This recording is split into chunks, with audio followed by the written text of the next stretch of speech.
And welcome back to the CODESHO podcast, everybody. Welcome. So, Matt, what did we just spend our morning doing? So I came over to your house at like 8 o'clock, 8 in the morning on Saturday. Originally, I was going to try to come over at 6 because I wake up early.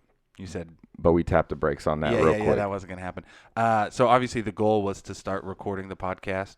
But first, we spent about 2 hours working on some merge conflicts. Yep. And did we learn any valuable lessons from that? I mean, yeah. Yeah. The best lesson that I learned, because actually it was my feature that has been Yeah, I want to go on record. This wasn't me. Just kidding. yeah, it was my feature that has been put on hold for a while. It was like done-ish, so I haven't been working on it. It's just been put on hold for whatever reason. It wasn't being tested. But the dev branch that we've been working on has had new features going out. Yeah. And what I should have been doing is merging in those features, because it's been Or just rebasing. or just rebasing or something, yeah, like whatever the strategy. But the problem is, because I let it sit there, uh, a lot has changed. So when we're finally coming to it, got tested, we're about to deploy it. It needs to obviously be merged in.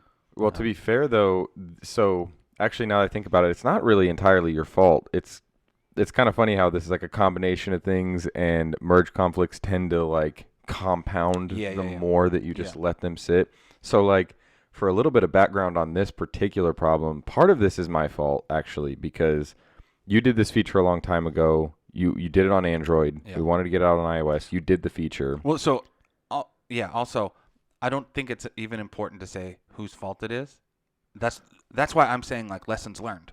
I'm going to take extreme ownership over here. So, no, I'm just kidding. But the point is, no, maybe it's not my. But Yeah, yeah, yeah. maybe it's not my fault. But there's like a combination of things that happened. One of which is you finished the feature, and the reason that we weren't deploying it, and this is a silly reason actually, because we deployed other features with this same problem. So I don't know why we used it as an excuse for this problem, but we were having some problem with like sandbox testing for payments, right? Yeah. And so that's kind of why we held it up, even though we kept using that as an excuse to not deploy it, but we were deploying other things, and it's not like the problem didn't exist on the other features. And I was able to purchase. It's just the QA wasn't. The QA wasn't, Yeah, right? Yeah. And so on top of that, so we kept kind of pushing that off, and then during that time, we decided to do some architectural change from sort of the MVP design pattern to MVVM. And normally that wouldn't necessarily be a problem for Git, but it was a problem in this case because we decided to build new files in new directories and move code from the controllers or the presenters in MVP over to the MVVM, the view models in a completely different directory, completely different file. And so nothing got merged. And so then when we actually decided to merge these two branches together, everything is broken when you try to run the project because you don't get any of the changes. Yeah, so it didn't merge the changes anyway, but also there was an issue with the project. This is a problem on Visual Studio, or at least it was back when I used to use that, and it's a problem with Xcode as well, where the file hierarchy, the folder hierarchy within Xcode or within Visual Studio is completely independent of the file hierarchy of Right. and so that's stored in that project file. Mm-hmm. And typically people don't edit that by hand. It's just in Visual Studio. It's just like an XML file. Something. Why do you think they do? Is it for just like indexing? Does it make it easy? I actually don't know why they do that. I don't know. I don't have a good reason why. The way that I used to tell my students is the cool thing is you could have all of your source files. So like in C++, you have your header files and your source files, right? And like typically what I would do is I would have like two separate folders on the computer. So like here's where my headers are, here's where my source files are, and really it would just be a dump of all the source files. Mm-hmm. But then you could organize it in Visual Studio. You can organize it in like an intelligent way. Yeah. Now you could just organize it in an intelligent way on the file system as well. Yeah. So I guess I don't know why you wouldn't do that. For me, maybe it was just, I don't know if it was better or not. Like Java projects and Android projects, the file system on your computer matches the file system in that hierarchy. So Yeah. so there is no project file. You have the Gradle build file, and that basically parses from the root. Yeah, yeah. Yeah, I don't know why. I mean, maybe it has something to do with just the general structure. Like you've got third party stuff in there as well. I have no idea why they do it, but there's got to be a good reason for it because Apple's not the only people that do it. Yeah, yeah. I guess that doesn't mean that there's a good reason for it. But One thing that made it it's not harder, but one thing that it will make it easier to do if you have some like I did this. If you have like a batch file, like a pre or post build script, it's where all of your source files are. mm-hmm. They're just in that one file. Now that's still not really Yeah, because that's true. it's still not really necessary because your batch file can also parse any folders in there as well. So that's not even like it's not like 100% a good reason for it. Yeah, yeah. But it's like, okay, all those files are there. Whatever. Yeah, I guess it just gives Xcode like a single convenient place to get a grip on the structure versus like, I don't know, like maybe it makes it a little bit more quick or something. Because like in other IDEs, even the IntelliJ ones, when you add new files to a directory outside of the IDE, sometimes it has trouble like update. So well, and then like I don't know. when you're importing like header files in C++, it is like it's not an absolute, but it will typically be relative. It's like relative to whatever that base folder is. So if I just put them all on my headers, it might just be like, slash headers slash my thing.h or whatever, right? But so like if you have this big nested thing, then you have to import all of those. Like it just looks messier, which is how Java projects are. Like the imports at the top, it's all like this dot this dot this for each folder. Yeah. So yeah. again, not a good excuse. I'm like I don't know why they do it. Maybe one of these is related to like the preferences that they picked. Yeah, there's also no like namespacing like not the same way there is in like Java projects or anything like that. So that might have something to do with it as well. Mm-hmm. But anyways, so that was part of the problem. The changing of architecture was a problem. The renaming of certain requests that were used, request classes that were used. I mean, it was just a disaster. In the end, it wasn't actually that bad. The problem was it was just time consuming. It was just time consuming, and the danger is also like because you had said if I wasn't over here. Yeah. Like because I was the one that was trying to get this build ready. Like for the iOS project, I play the role of build master. So I'm trying to get all this stuff together so that I can submit a build, and I'm trying to merge this together. And in general, resolving merge conflicts hasn't historically been a problem. Yeah. And our team's not super big, so it's not really a problem there either. But man, today, being that the two biggest changes in these two branches were not done by me. One was done by you and one was done by the other guy. And I'm just like, I don't know what I'm really looking at here. So, I mean, I eventually would have figured it out. But yeah, having you there to kind of guide things was good. So, yeah, I guess lesson learned there too. Merge often. I guess. Yeah, just merge often. Yeah. I mean, yeah, because you don't want the role of resolving merge conflicts on the guy just trying to get the build together. Yeah. You want that burden to be on the person that wrote the code. I mean, that's the expectation, at least on some of the other projects at work. Of course, yeah. Yeah, like the guy that runs the main Laravel project, he would never let me submit a PR that had merge conflicts. Fix it and then let me know. Fix it. Yeah. So which I was actually going to do. That's why it should have been. It came off of my radar. Basically, it's like because we didn't even deploy it when we wanted to. So that's that lesson. Okay, this still isn't out.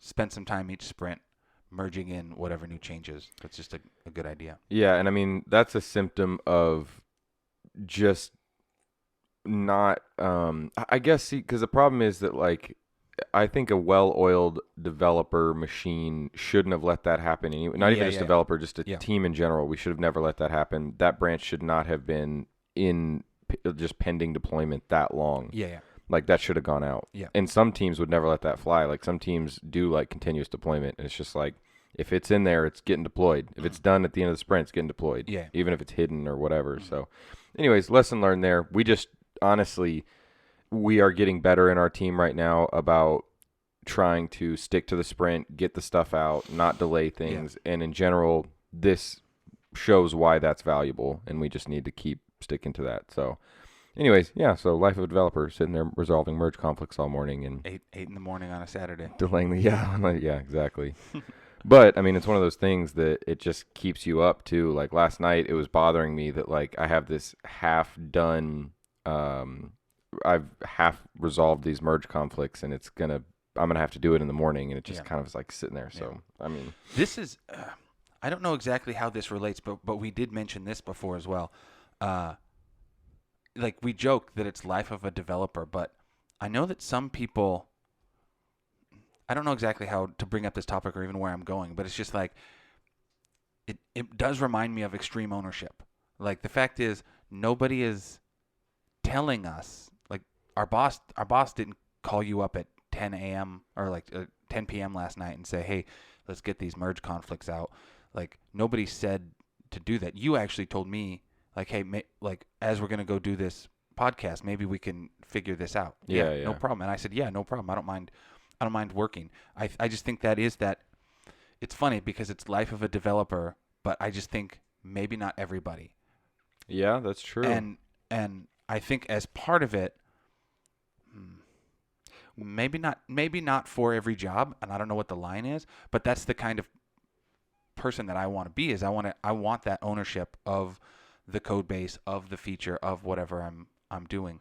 And not only do you want to have ownership, but it's like for us, when there are huge milestones in these projects and huge accomplishments, it's like that was me, that was us. Because I mean I did spend Saturday morning trying to fix that thing. I did spend a weekend trying to get that thing out. I was up until 4 a.m. trying to get that thing done. And so then when you have these huge accomplishments and something super successful, you're like, that falls on me. That was this guy. And that's really cool. That's a really rewarding experience. But for those that are, I've worked with developers before that just, they're not in there. They're kind of half committed, and they don't really celebrate the victories with the teams because, like, it's. I mean, we had talked a little bit about imposter syndrome. I'm not sure if that really relates, but like, I would kind of feel like an imposter if my whole team's busting their back to get something done, and I'm just kind of there, dragging along. Yeah. And then we've got this huge accomplishment, and I just feel like, I don't know. I didn't give it my all like these guys did. Well, I mean, now we can get into specifics on that one particular weekend, because it's all related. So much of the stuff that we talk about is related. This is all stuff that we do daily. Not having too much ego, and I think that's related. So on that one particular weekend where we stayed up, we ended up staying up the whole weekend to try to get that feature out. Literally, I think we slept like 6 hours over 3 days. Yeah. Now, the thing is, I didn't feel like an imposter, but I knew that I couldn't help as much as I wanted to. So, like, the mobile side was done. I think we've briefly talked about this story. The mobile side was done for whatever that means. We're just fetching stuff from the API. But the front end and the back end still needed a whole bunch of work. On the web. Yeah. Sorry, the web, on the website side. So, like, the Vue stuff and the Laravel stuff still needed a whole bunch of work. And you and Simon, because we're going to bring Simon on, hopefully. So we'll mention him. He said he's coming on. Cool. You two were crucial to that. Crucial. Because at first there was nobody. It actually was just us three. We came into the office just for fun. But yeah, like I knew that I wasn't as good. Simon's really good at front end stuff. Yeah. And you are good at both of those things. Well, let me throw this out there. Didn't plan on talking about this, but we'll have like a little mini therapy session here. All right. So you play the role of therapist. So I have my buddy Curtis. He's gonna laugh when he hears this. So the other day he doesn't listen. The other day he got kind of frustrated with me because we were working on this little side project, and he just said like, "Man, I feel like you're always like doubting me a little bit, and like instead of letting me do the things that I would be good at, you just kind of hijack them." And I was like, my little ego got hit there. What does he mean by that? So I like kind of sit there and think about it, and I kind of told him in the moment. I said, yeah, I can see that. I do have a tendency to hijack things a little bit, like, but at the same time, I feel like I know that if I take responsibility for something, it'll get done on time, it'll get done good, and it'll get done. Like it will.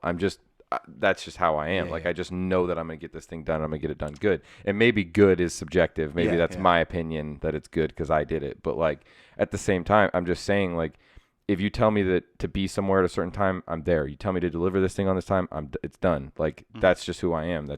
And not everybody else is like that.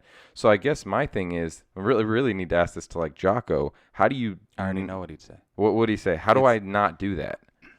I mean, I know he would say give people. Yeah, I mean, this is why you should read his second book, The Dichotomy of Leadership, because he talks about it. He says the biggest problem with extreme ownership, maybe the only problem, was the title. Because when people hear extreme ownership, they want to take extreme ownership, like, oh, I'm taking. I can't do the Jocko. Yeah, Thing. Oh, I'm taking extreme ownership. This is mine. Yeah. But like, yeah, at a certain point, when you're a leader, and like leader, I'm not saying you or Curtis are the leader in this situation, but like when you're just a leader in life, at some point you do have to give people the reins. Delegate. Yeah. Yeah, and so that doesn't mean, and yeah, you can get more done if two people are attacking, like flanking or whatever, right? Than everything that you're doing. So, and yeah, like you said, good is subjective. So like that's one of the things that he'll talk about, like two people have like him and his teammate might have a plan, right? And it's like Jocko thinks he'd do it 100% successful, and this guy only might do it 90% successful. So Jocko just lets him do it because the point is, if this guy's doing that job, even if it's only 90% good, like he's still gonna take more ownership than just taking orders from Jocko, even if it's like 80% good. Now again, that good's subjective, so as long as it's not, I'm assuming it's nothing like crucial or critical or whatever, right? Yeah. But then there can also be tweaks along the way. So even if it's only, and he'll say, even if it's only 70% good, right? And he might say, oh, well, what about that piece over there? Maybe we could crank it up or something like that, right? Yeah, So it's yeah. like he might be watching, he's not micromanaging, but so he's giving this person the chance to do it, even if he doesn't do it the exact same way, as long as it's getting done to some bar, right? Like, because he says, well, if it's only 60% good, then I mean, there's a reason that it's missing that 40%, and those holes should be pretty easy to spot. Yeah. Yeah. So When we did this little project that you were talking about, when Simon and I kind of jumped in to get this thing done on that weekend, did we do that? Did we hijack it? Did we not lean on our teammates as much as we could have? Because you said that you feel like we just kind of did everything and we were crucial.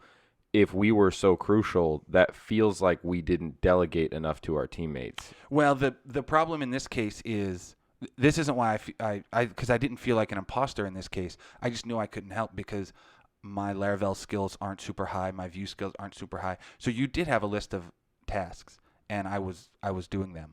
I feel like that's the one thing that we did do super well, as much as possible. Like, yeah, maybe you're right. Maybe I think that went well. The problem was any issues that we had before that weekend. yeah, Like structural.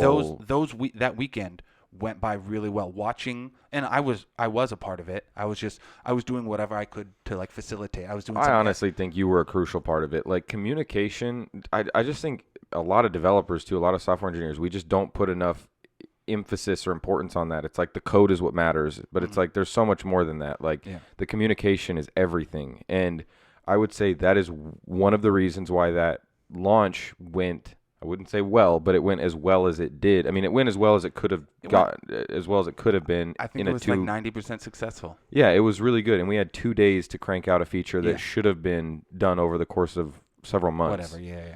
So, but the thing that we did well was we said, okay, this is all the work that has to be done. Everybody shut up and stop complaining. Yeah. Like the work's got to get done this yeah. weekend. If you want your job on Monday, let's get it done. Absolutely, yeah. And so we got all of the tasks out, and it's so funny actually now that we're getting better about it as a team, but we've kind of struggled with breaking out tasks as best as we could. Yeah. But when that launch happened, we had to do that out of necessity. Mm-hmm. We don't really have to do it out of necessity now. It's more like things would go smoother if we did this maybe, but like then it was like crunch time. Every single task, break it out. You take responsibility for that. You take responsibility for that. You know what I mean? Yeah, I do know this. And like we talked to our bosses and our managers about that situation. That right there. I mean, the weekend itself was rough because we were working so hard. But that right there was like the best example of agile software development that I could imagine. Oh yeah. Because it was that unified team. It was like, okay, yeah, here, exactly like you said. Here's the tasks that need to get done. Okay, self-organizing. Yeah, self-organizing team. Yeah. Yeah. No documentation, no process, just get it done. Get it done. Yeah. I mean, we were literally just in Slack, just firing messages away. Got that done, taking that, move that, get this. It was just crazy. It was so good. It just, the only negative part about it was that should have been done before. Yeah, and it was unfortunate because that was the way I see it. I mean, I don't know if everybody at the company feels the same way, but to me that was a huge victory. We showed what we were able to accomplish as a team when we really put our heads together and tried to get it done. Yeah. And it just sucks because the expectation was not met, and that sucks. But I think as engineers, we all know how bad that would have been if we didn't do what we did at the time that we did. Well, I mean, it wouldn't have been launched on Monday. It wouldn't have been launched at all. It did get launched on Monday. Yeah, and there was a few little hiccups. There was, the app wasn't taking sales for a couple hours while we were trying to get that figured out, but we ended up figuring out a solution for that too. Yeah. I don't know. I just think we did a really good job, and that's one of those things that I look back on and I say, well, it sucks that as a company we're not proud of that moment. But as an engineer, I'm proud of that. Yeah. As a member of a team, it saddens me that it got to that point. But as an engineer, I couldn't be more proud of the team that we had that day. It was good. Or that weekend. Yeah. So, but kind of going back to your therapy session. So during that launch, Simon and I kind of hijacked that. So yeah, but I don't think that was a bad thing. The problem was there was a leadership vacuum running that project. Mm-hmm. That's harsh if anybody is listening, but I think that was the problem. We weren't acting self-organized enough because even me and you had said, well, mobile's done, right? And so at some point we needed that. Ideally, we actually real quick in our postmortem, that was like my number one thing was Matt and I screwed up because we saw how bad this was a week prior, maybe even 2 weeks prior. And the only thing that we ever said was, hey guys, this doesn't look done, but mobile's done. But to be fair, I did talk with our project manager. We did speak up a little bit, but I just don't think that that's one of those things where there was a leadership vacuum. Nobody was actually acting like a leader, which is. I just think in a moment like that, you can go tell the project manager or whoever, but like at that point, the sirens need to be going off. We need to be yelling fire. Like everybody needs to know that we got to get on top of this right now. Yeah. Anyways, but continue what you were. So I don't feel that you hijacked it because in that case, it absolutely needed to happen. So that was crucial. But going back to the you and Curtis thing, maybe the advice, if I were a therapist or I'm just channeling Jocko right now, is like give him that ability. Like say, okay, again, as long as I mean, of course, as a team, you guys are watching it together. And if it looks like it's a 60% solution or it's not getting done, then okay, well, how can we make that better? Because if it's not getting done, or like I'm using Curtis because you did, but let's say like if the revenue or whatever, I don't even know what, like if Curtis is only performing at 60% when he said he could do 100, well then he would be able to see that as well. And he's a good enough guy. He's a good guy where he'd be like, oh, okay, I do need to step it up. I promised him this. Yeah. Right. Yeah. And so I believe that about Curtis.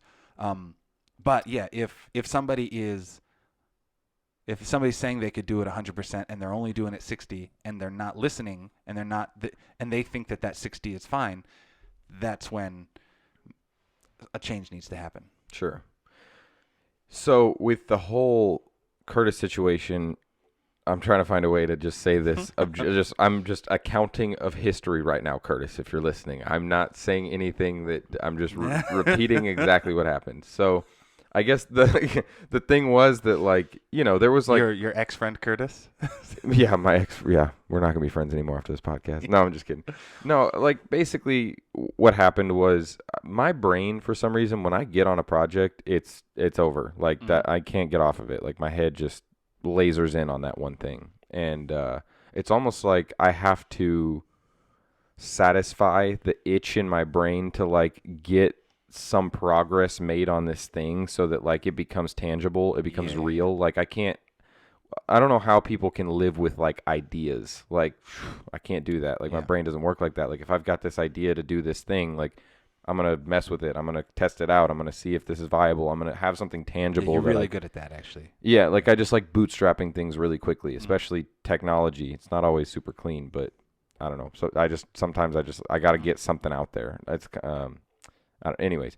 But the point is, so we had talked about this little idea, and so I start doing that, and Curtis is a marketer. That's what he does. So the idea for him is like, well, we're gonna go do some stuff on Pinterest or whatever, or social media, this and that. And, I'm going to sit here and work on the technology a little bit. And so I go, talk with him 3 days later or something. Hey, how's all this stuff going?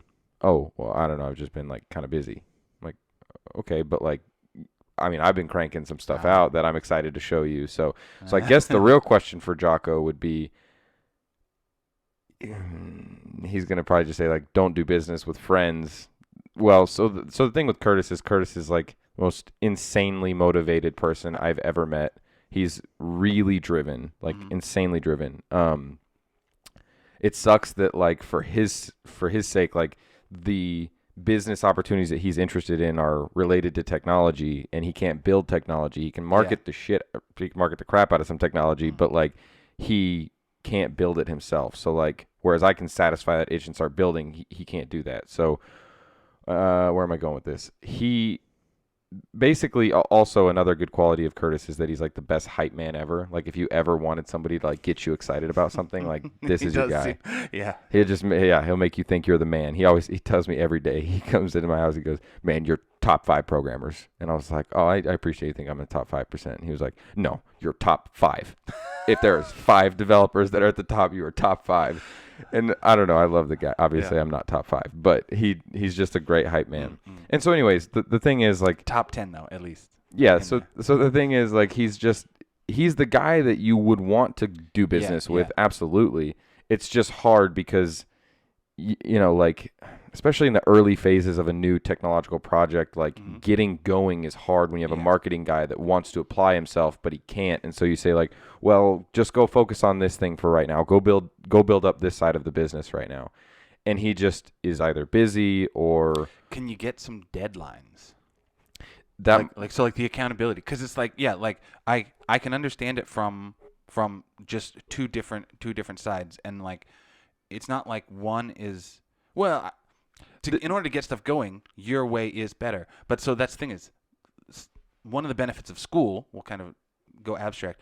I always say one of the benefits of school is there's deadlines for projects. Gary Vee talked about that in like a graduation ceremony. He said like, look, you guys have had it easy. You're going out into the real world where it's hard and there's no deadlines and there's no direction. Like at least in school, like, you have a path and you have deadlines. You have a path and you have deadlines, and it's really, really hard, but like it's hard because it's time consuming. It's not hard because like it's like if you want to make $1 billion, making $1 billion is not hard because it's time consuming. It's the exact opposite of school. It's hard because it's unclear. It's like I don't know how to get there. There's no map. There's no map. Whereas with school, if you put in the time and you study for 4 hours a day or 8 hours, whatever it is, if you study at length, like you're going to be successful. It just requires putting in that time.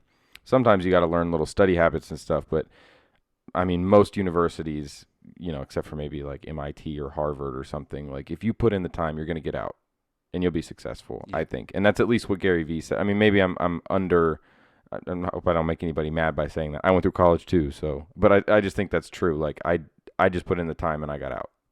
Yeah. I mean, Yes. So I just hijacked what you were saying. No, no, no, but no, but no, I no. just wanted just, to, I I just just wanted to like agree. reinforce your point that Yeah. like school is just time. It's not. Yeah. Yeah, yeah. So No, yeah, I would absolutely agree with that. Like, school is a solved problem. yes. Like, it might, if you're starting, like if you're doing programming, if you're starting out, like, not dumber.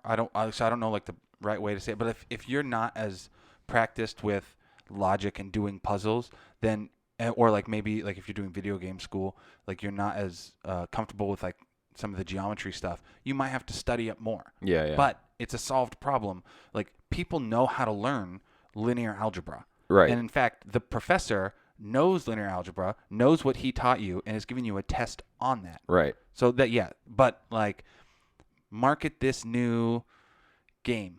Yeah. Ooh. Is it fun yet? Come up with a new advertising Yeah. strategy. Yeah, yeah, yeah. Ooh. Like, yeah. So that's. I mean, this is engineering in a nutshell. Solve an unsolved problem. Yeah.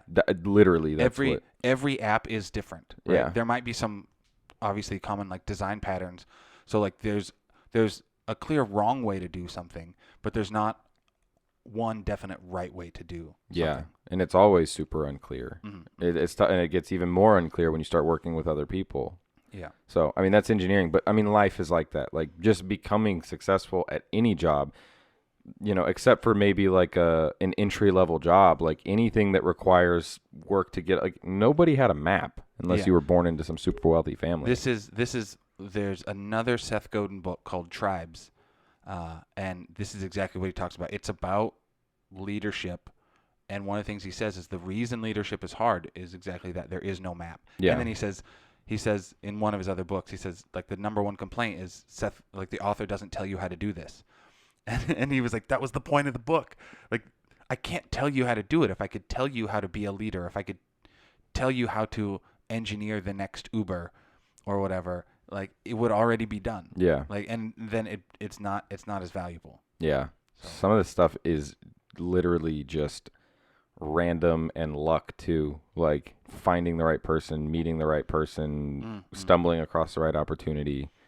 And again, school is not like that, but anyways, we kind of derailed a little bit because we were talking about the Curtis thing. I was just saying maybe some deadlines. And that's actually what we had talked about, and I think we both felt resolute in that. Cool, like we cool, just cool, I just said like, hey man, like the best way for us to work together is to have expectations of what's going to be delivered. And if you're busy, like, dude, I get it. I totally understand that. And like, maybe you have to do some soul searching about whether or not you want to invest time in a side project right now. I mean, it's not like what we're doing is taking boatloads of time or anything. We're not trying to build the next Amazon or something, but you just need to decide like what's more important to you, because you also have a career right now that you're invested in, and like you need to take that seriously, and you haven't met your career goals yet. So maybe that's worth investing in. I'm the same way. Like, I still have a long way to go in my career. Obviously, I feel like everybody, maybe I'm wrong, but like everybody wants to eventually be a business owner or something, or have some successful business. But like in general, you got to focus on what's important right now, which is making yourself better. Also, like I tell him all the time, don't miss the forest for the trees here. Like you and I'm doing it in the programming world. You're doing it in the marketing world. You getting better at your career working for somebody else is valuable when you decide to work for yourself. You know what I mean? Like nobody's going to come out of high school or college at 18 or 22 or 24 years old with no experience and just go start a business. It's very, very rare. Yeah. And even the CEO of the company we work for now, I remember him telling me, and it always rang, because like, obviously, like I said, I feel like I am like most people. I would love to have a successful business one day, but I'm also very young. And what he told me was that he said, I'm really glad that I didn't start this business until I was in my 40s or late 30s or whatever, basically my age, whatever his age is. And he said, I just feel like I would have crashed and burned, and I would have wasted more time and money instead of focusing on the skills that I now have that made me successful. I could have been too busy just like, what's the word? Like, what do they call it? Like whenever you put a bunch of monkeys on something and eventually, like the brute force approach, what I'm talking about when they say like, if you put a bunch of monkeys on a typewriter, eventually they'll write the Bible or they'll write whatever. Yeah, I know it. I've heard that before. I can't think of the term There's for an, it. anyways, basically that was the point. Is like a lot of young people are just gonna keep firing stuff at the wall Oh until yeah. something sticks, and it's like, or you could focus on yourself. That way, you have the best chances for Get success. get really really good. Y- Focus on getting really good. That's the benefit. That is what you're saying. That's the benefit of at the time working for somebody else. Maybe that's all you want, but like, and that's fine too. But like the benefit of when I was working at that first company, I mean, when I was working at that school and when I was working for that first company here in Vegas, I would go in on the weekends and I said, they're paying me. Like my job was Android Yeah, developer, but I would go in on the weekends and I was rewriting the iOS app, and I was like, they're paying me. Like now I can put this on my resume and it looks real. And yeah, I mean, and I was getting real experience building my own to-do list app or whatever is nice, and I can really put it up in the store, but also like there's not gonna be that many users. There's no boss saying like, no, that's actually garbage, right? And so like a company is paying you to learn how to do this stuff and given a cool like it is an opportunity. yeah. So at least you can look at it like that. Yeah, I just think, I hear so many people say all the time, I work for somebody right now and I could do what they're doing and it's a waste of time. I'm making this person a bunch of money and blah, blah, blah, blah. And it's like, So go do it. well, yeah, one, go do it. But also, like, you're completely missing the point of all of this. Like, Mm. you are getting paid to make yourself better. Yeah. I don't know like any other way to put it. Yeah. And I feel like that's something that I try to tell Curtis all the time. And he listens when I say that. But, like, some part of him and me. I mean, I think to some extent maybe we're all a little like this to varying degrees, but I just think he's like every day that I spend not working for myself is a wasted day. And it's like it's not, It's man. not. Like you're Yeah. you're getting better. Like Yeah. you literally are getting so much better every single day and so am I. Like even resolving these merge conflicts this morning, I learned something new. Yeah. Like Yeah. Yeah. I learned how I would handle this going forward. Mm. And I mean, I find myself having these moments more and more lately. It's kind of like my mom told me the other day. We weren't actually talking about business at all, but this kind of is just life.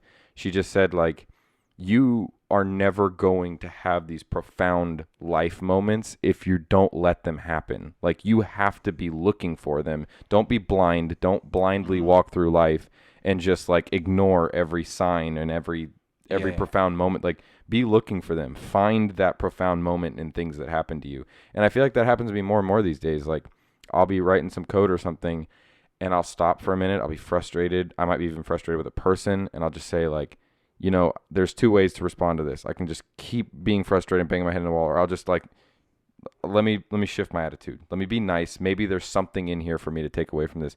And 9 times out of 10, there always is. Yeah. There was an interaction that I had the other day. Not somebody that worked for our company, somebody outside the company, and we were working on something, and they were really frustrating me. And I was like, this person just does not understand. Like they don't get what. And I was completely out of line to think that about this person, but I was like, they're an idiot. Like I know what I'm talking about. Listen to me. And I'm just like, I'm about to give up on this person. Like I'm about to just okay, whatever. And I ended up just saying like, okay, this is not what I've been trying to do lately. I slow down, and I'm like, okay. And basically my response was something to the effect of like, okay, hey, look, we obviously want the same thing. I love the app that I built. This is my baby.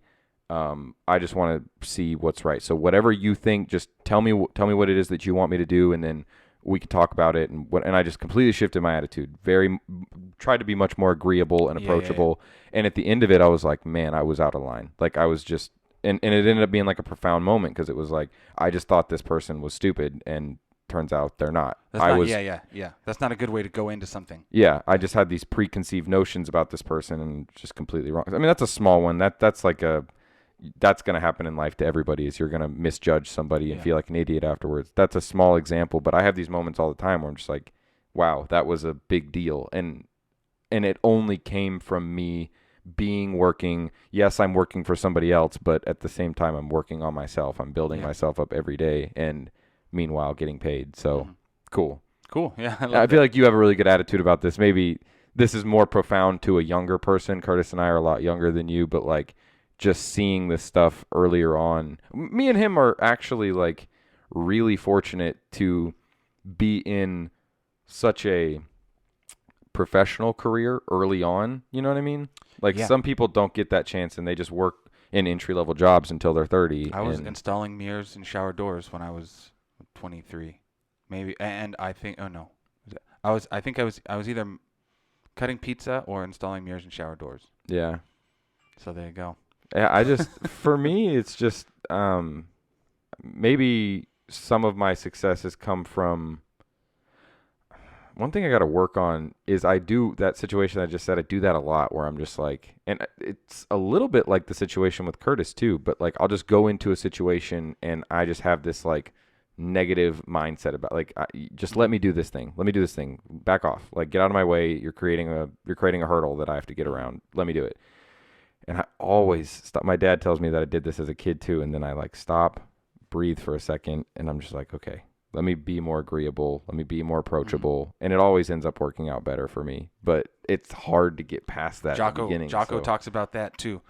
I mean, everyone talks about this the same thing, but it's like instead of battling head to head, like flank, right? And even better is if I don't know if Jocko talks about this. Somebody else was talking about it.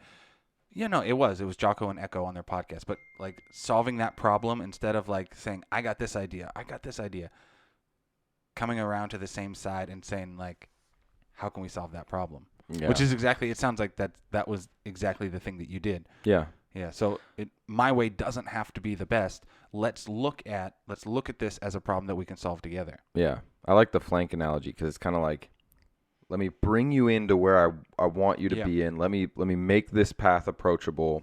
We'll kind of come hit this from the side, and then we'll come up. I mean, when you flank somebody, you're killing somebody. So, I mean, maybe in that sense, it's not a good analogy. But as far as like not trying to go at things head on, I think that is kind of trying to find the way around it. Try to find a way that this is going to work without taking the most obvious attack approach, whatever. Mm-hmm. So, yeah. Anyways, I guess to conclude the therapy session, like, what's the takeaway? Like, what is it that you should take away if you're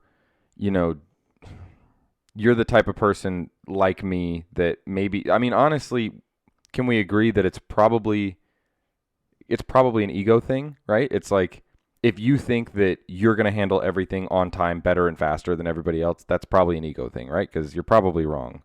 Even you might be right, but yeah, yeah. I mean, at the very least, it's an ego thing. It might be an ego thing backed by history.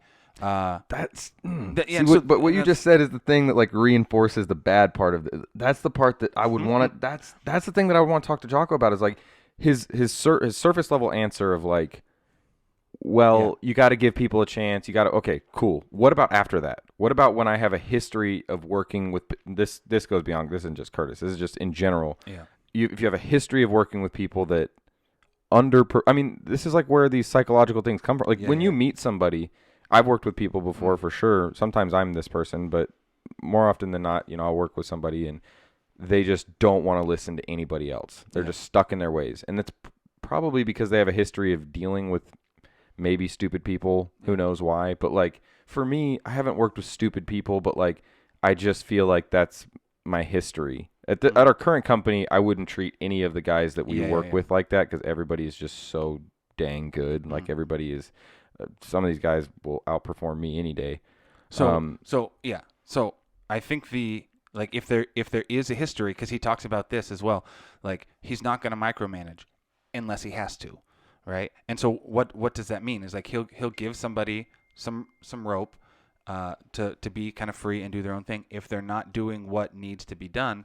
And sometimes it's not like actually like a boss subordinate kind of thing. Like him and Echo joke about this because for a while Echo wasn't releasing the podcast on time, right? And that wasn't a dig at anybody. It just happens to be. So Jocko isn't Echo's boss or anything like that. But so like he just he started calling Echo a little bit more. Hey, is that podcast going to be up? And so it's the same kind of thing. And this is where I think that in yours and Curtis's case, the deadlines come in, right? It's like, hey, let's meet up on Wednesday, and let's see what action we've taken so far, right? At the very least, now, like as a team, you're communicating well. You know what actions have been taken.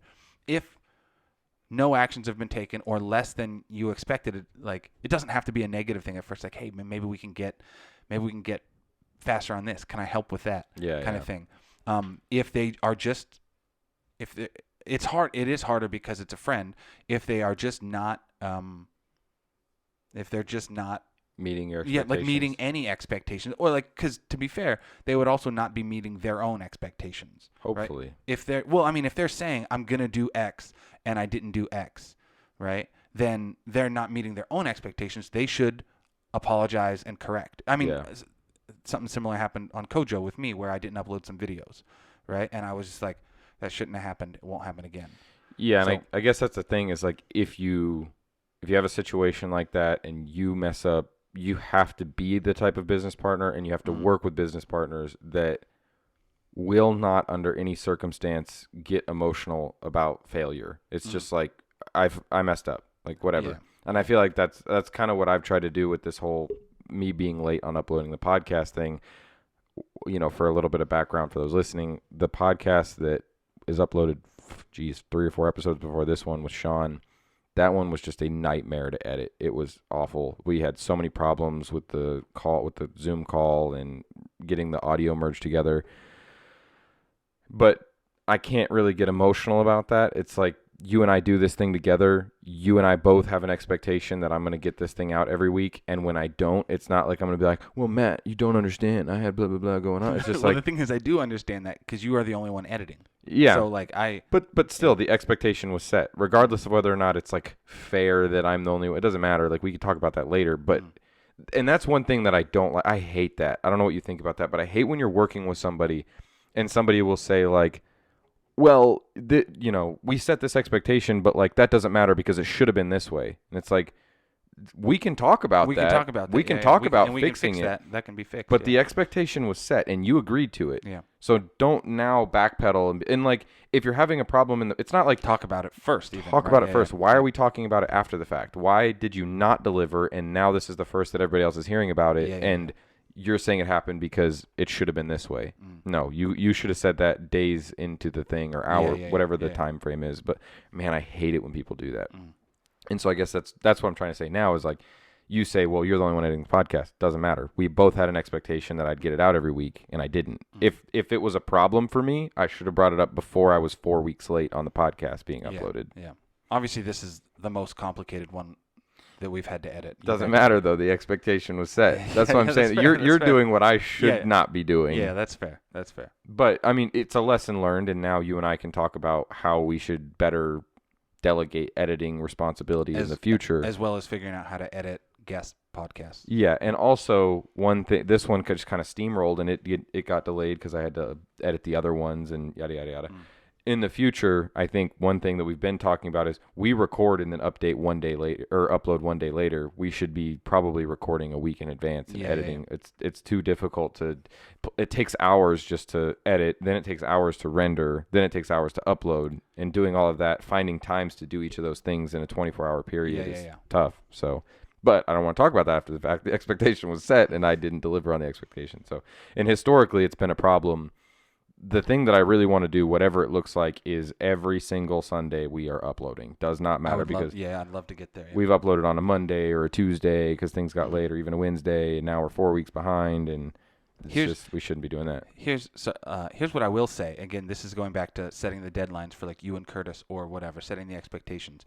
This is actually true about CODESHO as well, because we've shifted dates around a little bit, but we have recorded a podcast for every week that we've started. That's correct. We've never missed that, and that's because we have that deadline. Even when it's been super inconvenient, we've said we're not going to not record. Yeah, but compare that with the idea of us doing the tutorial videos, which I still want to get back into, but like because we don't have, well, obviously we meet up all the time.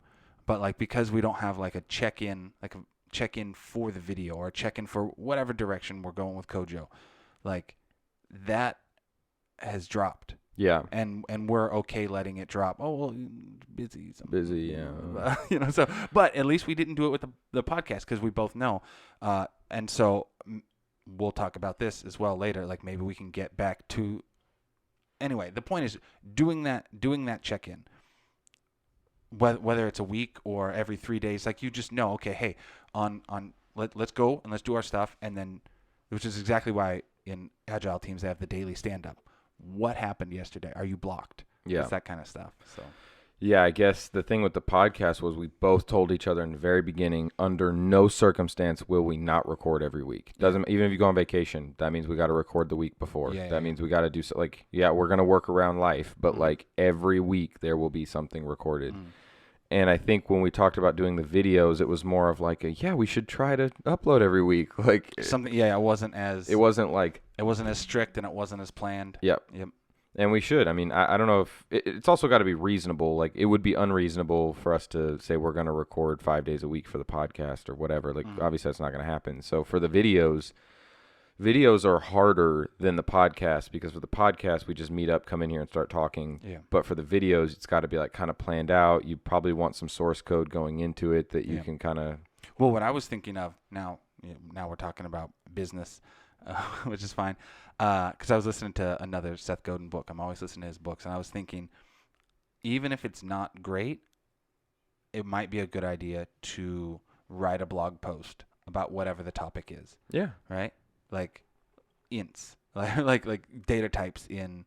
And then that way you have, from that blog post, you will have at least a couple of videos, right? But like within a week, you can probably get a blog post and a video uploaded. Yeah.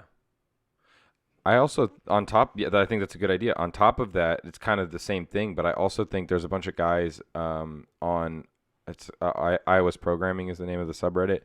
They're posting videos on there all the time, and like people receive them very well. I mean, there's a ton of people on there that are just super hungry to be better iOS programmers, cool. So I think that's another good place to upload. And then you get that traffic on your YouTube channel too, so I don't know. I think that's a really good place to go. I need to actually probably put the podcast up there. There's probably a bunch of people who'd be interested.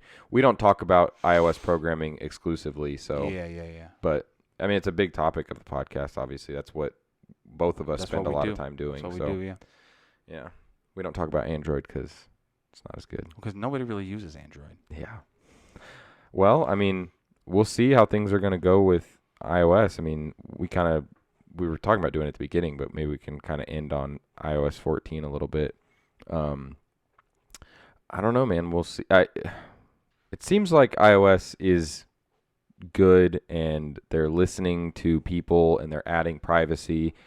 It's funny because there's still a lot of people that don't believe that the privacy spiel is like legitimate. Like they think that like, well, Apple's preaching privacy, but like behind the scenes, they're still tracking all your stuff. I don't think I believe that. I think it's. But Apple tracking your stuff is still different.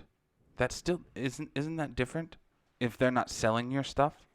I guess it depends, yeah, because like Apple has a history of even the federal government coming to them and saying, we want these text messages, and they say, good luck. Yeah. I mean, like, we don't even know what they say. Yeah, because I'm trying to think, because I just approved that budgeting software that I use.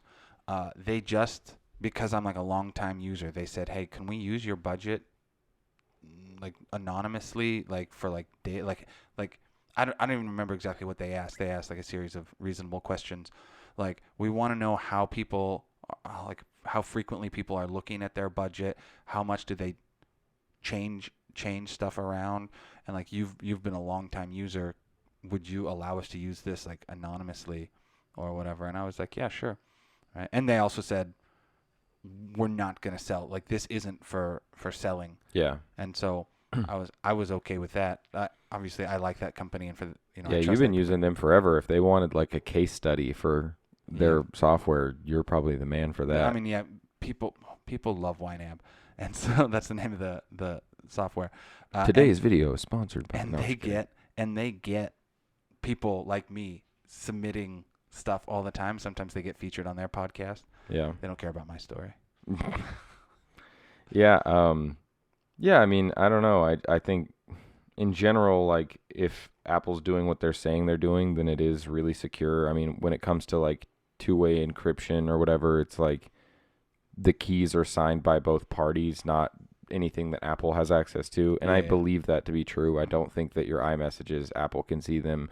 They literally told the federal government, we don't know. Which, by the way, I don't know if you've been following this whole thing. I don't want to like derail and go way down this, but apparently Edward Snowden talks about this a lot, where he says that like if you listen to that guy, I think the dude is probably a hero, honestly, for what he's done. But I don't know if you know his whole background and everything. But Yeah, roughly. Yeah. yeah, I mean, but I think if you listen to him too long, you can get chased down these little rabbit holes and start to believe that like you're just everything's Big Brother and they know all about you and they know how many strands of hair are on your head. I'm not sure that it's that bad, but like um basically what I gathered from what he said and a little bit of research that I did is that basically the federal courts are trying to make it so that nothing well okay, so historically with technology, when Apple builds out something like iMessage, they say, well, it seems appropriate for this to be encrypted and for nobody to be able to see what's going on here. That's your personal messages. Yeah.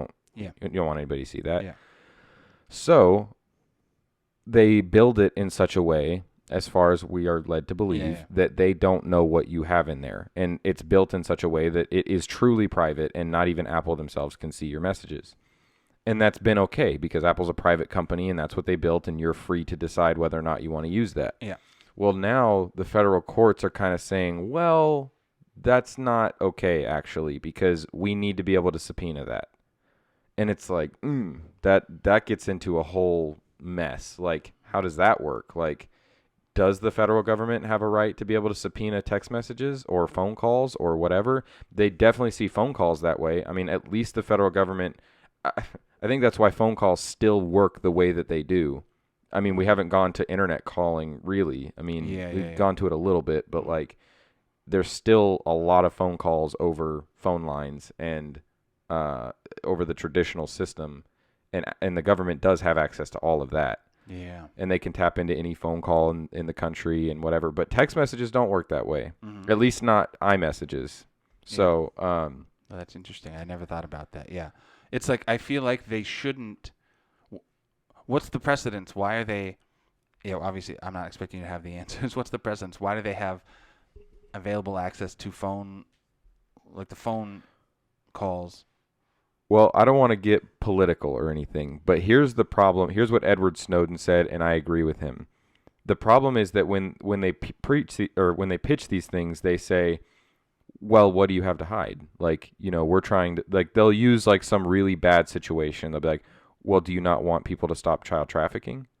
You'd be like, okay, you can't do that. Like, that's not, of course I don't want people doing stuff like that, or I don't want people getting murdered. But I don't want, I also don't want people to like have no privacy. Like right. Yeah. And I think in technology, it needs to be private. Like, this is a stupid example, obviously, but like the federal government was never saying, well, we need to be able to subpoena people's conversations. That's stupid. Obviously, you can't do that, especially not up until phone calls or whatever. Like, you can't subpoena a conversation that happened in a bar in 1802, like whatever. Yeah. So I mean, I don't think a text message conversation is any different. You Yeah. can't subpoena that. Yeah. That's Yeah, a conversation between two And- people, and and- I think technology should stay that way. But Yeah. the government is using this whole thing where they're like, well, what do you have to hide? What do you not want to stop this problem? No. Well, so yeah, I think one of my buddies said this a while ago, relating to guns, and he was just saying, and this is true. What I'm about to say is true. If we're going to be a society that allows guns, there's going to be a certain amount of gun like homicides or whatever. It's like that is just a fact, right? But hopefully you feel like, and I feel this way, that the benefits of guns outweigh those the unfortunate deaths, right? Yeah. And so I think when we're talking about privacy and government overreach, of course I want to stop child trafficking or terrorism or whatever, crime. But having people having their own privacy and avoiding government overreach, because like that obviously could be abused. Like, we continue to live in a society with good checks and balances, but there's the possibility of abuse, and so in order to avoid that and allow people freedom, it sucks, but there's going to be some level of these crimes that I just think people, It's because like I don't even I know that these conversations do tend to get political, but I'm just an advocate for people. I don't have any Yeah. interest other than letting people be as free as they want to do whatever they want to do. And it's funny because a lot of times these political discussions get very I don't know, like I have no, I don't have a bias in the sense that like go do whatever it is that you want to do in life. I literally don't care. I want you to be happy. I want to be happy. I want my family to be happy, and I want everybody else to treat each other with respect and dignity and Mm. whatever. And I want people to be free to do whatever they want to do. And sometimes people look at tools that are available, whether it's I don't know, guns like you said, or technology like iMessage, and they just say Mm. like, well, because iMessage exists, that means we have the ability to like if we legislated it, there's a way to Yeah. tap into that and to be able to subpoena that stuff and be able to use that to catch criminals. And I just wish that culturally, societally, governmentally, we would stop looking at things that way and just say like that's not a tool that we can use. We can't use that to do like we Yeah. have to use hard evidence. We have to look at this person's behavior. Do we have any evidence of this person Or being? or if somebody else has text messages that they're willing to share, Yes, that's fine that's too. fine. Yeah. Yeah, but you can't just brute force it and say like so. And I don't know. I guess we see that this ball starting to roll. We're kind of. I mean, we're at the very beginning of it. We're at the infant stages of technology, and we're starting to see things like GDPR, where they're like legislating behavior of technology, and it's tough because I mean, to some extent, can it be the Wild West? I don't know. Maybe not. Maybe there does need to be some control. Like obviously, we don't want to have people using technology to do horrible things, but like at the same time, we also can't remove everybody else's Though freedom. what's that quote? Those who give up a little freedom to gain safety. No, so those who give up liberty to gain safety deserve neither. Some Yeah. famous some famous guy said that. I wish I remember Yeah, what yeah. it was. But yeah, it's like you got to be careful giving up those freedoms, Yeah. giving up that liberty. I do think you got to be really careful. The world is going to be dangerous no matter what. Yeah. And I don't think that you can cuz really, yeah, like Well, I don't want it to be political, but yeah, like in the end it comes down to, well, I want to squash these other people so that I can be safe from this thing. yeah. Well, I mean, and here's kind of the last point of all of this because if you're the person that uses the well, do you have anything to hide argument, this is my argument to that. No, you don't have to have anything to hide to be a victim of a broken legal system. We look at somebody like Edward Yeah. Snowden. It Edward Snowden didn't have anything to hide. What he did was not wrong. He was Mm. doing his American duty, I guess you could say. Like Mm. he did the right thing. And that man has to seek asylum in another country because the legal system is broken. Yeah. It shouldn't yeah, that shouldn't be the question. Do you have anything to hide? The question should be, and this is why it is guilty until proven innocent. Do you have any reason to look into my stuff? Yeah. What are you talking about? It's just funny, man, cuz like I don't know. I mean, whatever. We can get into the whole debate of whether or not the founding fathers of this country or any other country, when it started, they did everything perfect. I don't know, but I know one thing that we said, which is that you need probable cause to be able to search somebody's something. Mhm. For a while that was just the home, and then it expanded to the Mhm. car, and then whatever. But like now it's kind of expanding to more than that. Your identity exists in more than your home and your car. It now Yeah. does exist on your phone. Yeah. And I don't know why we would treat that any differently. You can't come into my home without probable cause. What do you think that I did? Yeah. You have no right to come here. You can't start trying to find evidence. Here is, let's say, here is the challenge. Let's say, I don't know, 30 years ago, 50 years ago, when cops did have probable cause for you, and they go and they search your house and they find your diary and all of your like handwritten papers, they could use that as evidence. But now everything is like Yeah. super encrypted. Yeah. And again, your identity is just as much, if not more, on your phone and your computer than it is in your home or your car. No, but I guess what I'm saying is, I'm I'm I guess giving like the devil's advocate answer Okay. is just that like if the cops had probable cause and had a warrant, they could search your I house see what you're and saying. they could get real evidence before. But now everything is on your laptop, super encrypted. Everything's on your phone, super encrypted. So now like you don't. But still, it needs a warrant. Yeah, but if they have a warrant, can they look at my phone? Well, I think Yeah. I think that's what they're trying to say. Yeah. Actually, yeah, I do see the point you're making.